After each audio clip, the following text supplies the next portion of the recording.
हरे कृष्णा राधे राधे दोस्तों, आप सभी का मेरे इस यूट्यूब चैनल में हार्दिक स्वागत है।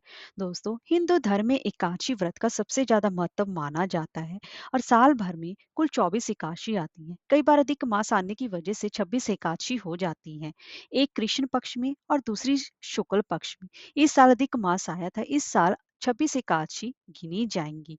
दोस्तों, एकादशी व्रत भगवान विष्णु जी को समर्पित होता है और वैसे तो सभी एकादशियों का सबसे ज्यादा महत्व होता है, मगर मार्गशीर्ष में मास में आने वाली एकादशी का सबसे ज्यादा महत्व माना जाता है, क्योंकि मार्गशीर्ष मास भगवान श्री कृष्ण जी का प्रिय महीना माना जाता है।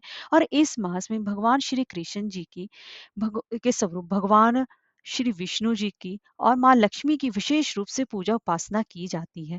और मार्गशीर्ष मास के कृष्ण पक्ष की एकादशी को उत्पन्ना एकादशी के नाम से जाना जाता है, जिस दिन उत्पन्ना एकादशी यानी कि एकादशी माता का जन्म हुआ था। इसी वजह से इस एकादशी का सबसे ज्यादा महत्व माना जाता है।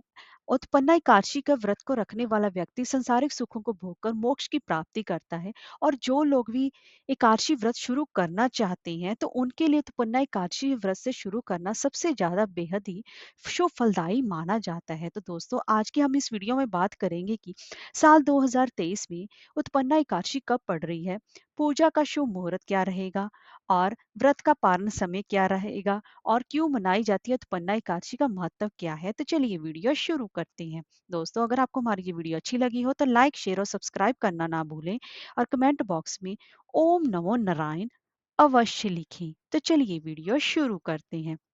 दोस्तों, सबसे पहले तो हम जान लेते हैं कि उत्पन्ना एकादशी कब से प्रारंभ हो रही है। दोस्तों, हिंदू पंचांग के अनुसार मार्गशीर्ष मास के कृष्ण पक्ष की एकादशी तिथि, जो कि 8 दिसंबर को सुबह 5:06 से प्रारंभ हो रही है और जो कि 9 दिसंबर को सुबह 6:31 पर समाप्त हो रही है। वैसे तो दोस्तों, उत्पन्ना एकादशी का व्रत हमेशा ही उदय तिथि के हिसाब से रखा जाता है, जो कि 8 दिसंबर को मानने पड़ रही है। लेकिन दोस्तों, कुछ कुछ लोग एकादशी युक्त द्वादशी व्रत को सबसे ज्यादा महत्ता दी जाती है, तो कुछ लोग इस साल 9 दिसंबर को भी सुबह के समय द्वादशी युक्त एकादशी का व्रत अवश्य ही रखेंगे। तो आपको कब व्रत रखना चाहिए और कब नहीं रखना चाहिए? दोस्तों, आप लोगों को व्रत 9 दिसंबर की शुद्ध व्यापनी द्वादशी युक्त एकादशी का व्रत रखना चाहिए। और इस दिन सौभाग्य योग और शोभन योग भी बन रहा है और दीर्घ पुष्कर योग भी बन रहा है, जिससे कि इस एकादशी का सबसे ज्यादा महत्व बताया गया है। तो दोस्तों, अब हम जान लेते हैं कि एकादशी व्रत 8 दिसंबर को किन लोगों को करना चाहिए और 9 दिसंबर को किन लोगों को व्रत ये करना चाहिए। तो दोस्तों, जो लोग गृहस्थ वाले हैं, समार्थ संप्रदाय वाले लोग हैं, वह लोग 8 दिसंबर को व्रत रखेंगे, क्योंकि वो अगर द्वादशी युक्त एकादशी का व्रत नहीं रखना चाहते वो लोग 8 दिसंबर को व्रत रखेंगे। और जो लोग वैष्णव संप्रदाय से हैं, जैसे सन्यासी लोग हैं, संत लोग हैं, जो फिर इस्कॉन वाले लोग हैं, जो कि वृंदावन में वृंदावन को ज्यादा मानते हैं, और वृंदावन में एकादशी का व्रत 9 दिसंबर 2023 को ही रखा जाएगा। तो आप भी 9 दिसंबर 2023 को ही इस व्रत को अवश्य ही रखें। अब जान लेते हैं कि व्रत का पारण समय क्या रहेगा।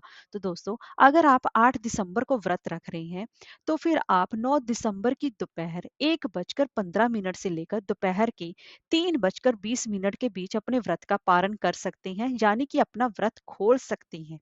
और इसी के साथ अगर आप 9 दिसंबर यानी कि दिन शनिवार के दिन ये व्रत रख रहे हैं, तो आपको 10 दिसंबर की सुबह 7:11 से लेकर 9 बजकर सुबह के ही 11 के बीच आपको व्रत का पारणा कर लेना चाहिए। आपको अपना व्रत ये 9 दिसंबर को ही रखना चाहिए, तो सबसे ज्यादा सर्वश्रेष्ठ माना जाएगा।